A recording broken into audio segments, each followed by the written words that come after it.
Cześć, tu Trashing Mad. Witam i zapraszam na kolejny odcinek Historii na szybko. Dziś znowu o ziemiach pod panowaniem danego państwa na przestrzeni wieków. Wspierający kanał patroni na Patreonie wybrali naszych południowych bratanków, a więc Węgry. Tak jak ostatnio podzieliłem mapę na kilkadziesiąt małych regionów i obliczyłem, jak długo taki region był w sumie pod węgierskim panowaniem. Jeżeli interesują Was kryteria, które przyjąłem, to znajdziecie tą informację w opisie filmu. Współczesne Węgry graniczące z Austrią, Słowacją, Ukrainą, Rumunią, Serbią, Chorwacją i Słowenią są państwem stosunkowo małym. Ich obecne granice powstały po I wojnie światowej, gdzie państwa zwycięskiej ententy drastycznie je okroiły. Przez większość ponad tysiącletniej historii Węgier były one jednak dużo większe. Spójrzmy więc na rdzeń węgierskich ziem, które były w ich posiadaniu łącznie co najmniej 800 lat. Poza współczesnymi granicami widzimy tutaj także dość spory region na wschodzie, na terenie obecnej Rumunii. Jest to zachodnia część Siedmiogrodu, krainy, która przez setki lat należała do Królestwa Węgier.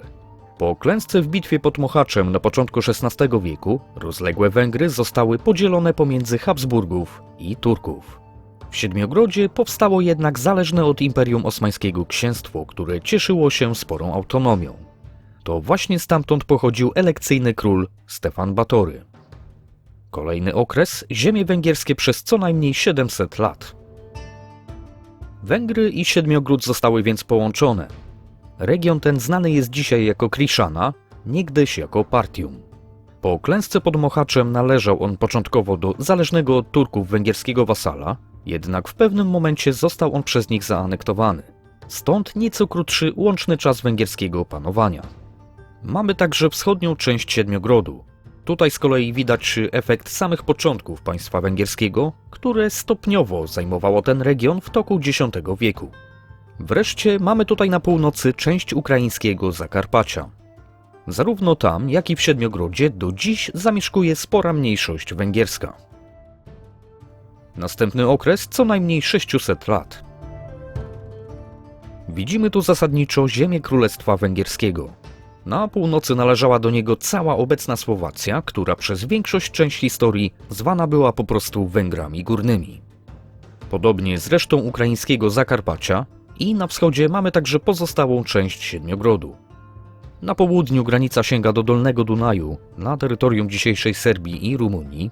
Region ten znany był w przeszłości jako Banat. Na zachodzie zaś mamy skrawek Węgier Zachodnich, oderwany od nich na rzecz Austrii po zakończeniu I wojny światowej, znany dziś jako Burgenland. Ponad 500 lat pod węgierskim panowaniem była Slawonia, należąca obecnie do Chorwacji. Kolejny bardzo długi okres, a więc przynajmniej 400 lat. Dochodzi więc Chorwacja, która od początku XII wieku aż do klęski w walkach z Turkami połączona była z Węgrami unią personalną. Po utworzeniu Austro-Węgier w 1867 roku Chorwacja znów dostała się pod węgierskie wpływy, stanowiąc razem z nimi tzw. ziemię korony świętego Stefana. Dalej na wschód mamy także Srem, należący obecnie do Serbii. Widzimy więc, że niemal przez połowę swej historii państwo węgierskie było ponad dwukrotnie większe niż obecnie. Nieco krócej zajmowało ono jednak jeszcze większe terytorium. Spójrzmy więc na okres co najmniej 100 lat. Na wybrzeżu Morza Adriatyckiego leży Dalmacja.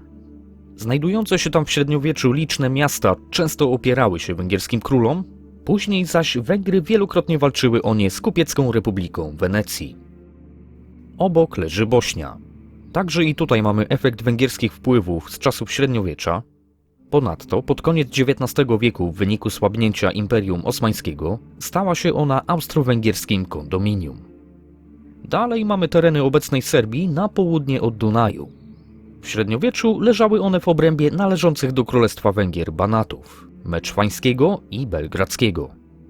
Jeszcze dalej na wschód widzimy leżący na południe od Karpat region Oltenię. W XIII wieku Węgrzy utworzyli na tych terenach obronną marchię.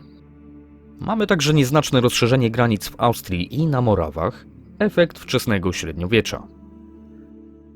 Zobaczmy więc teraz ziemię pod węgierskim panowaniem przynajmniej 50 lat. Mamy więc rozszerzenie granic w Bośni oraz na resztę Wołoszczyzny na wschodzie. W czasach średniowiecza wielu wołoskich gospodarów, jak na przykład słynny Vlad Palownik, lawirowało pomiędzy Węgrami a potężnymi Turkami. Część z nich uznawało zwierzchność węgierskich królów, zwłaszcza w XIV wieku. Na zachodzie widzimy sporą część Austrii i Styrii.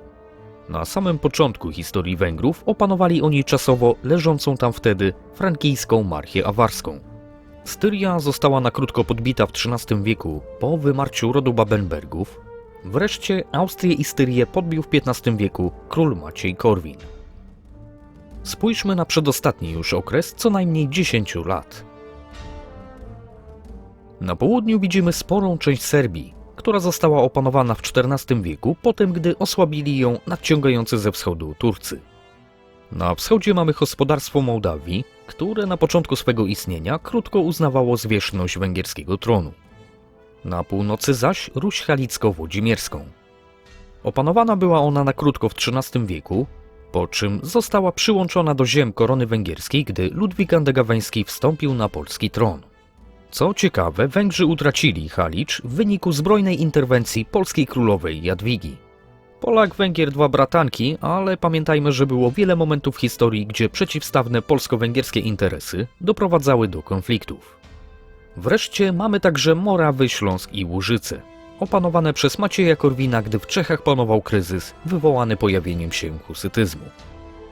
Na koniec spójrzmy na ziemie, które należały do Węgier bardzo krótko, a więc mniej niż 10 lat. Poza niewielką zmianą granic w Austrii i Styrii, mamy tutaj dość ciekawą sytuację – południowe Włochy. Ludwik Andegaweński, który przypomnijmy był także polskim królem, dwukrotnie dokonywał udanej inwazji Królestwa Neapolu. Pomimo sukcesów na polach bitew, nie zdołał się on jednak tam dłużej utrzymać. Okej, to tyle na dziś. Mam nadzieję, że materiał się podobał i zapraszam na kolejne filmy już wkrótce. A jeżeli interesuje Was tematyka historyczna, to polecam także odwiedzenie portalu historycznego Histmag. Link do niego znajdziecie w opisie filmu.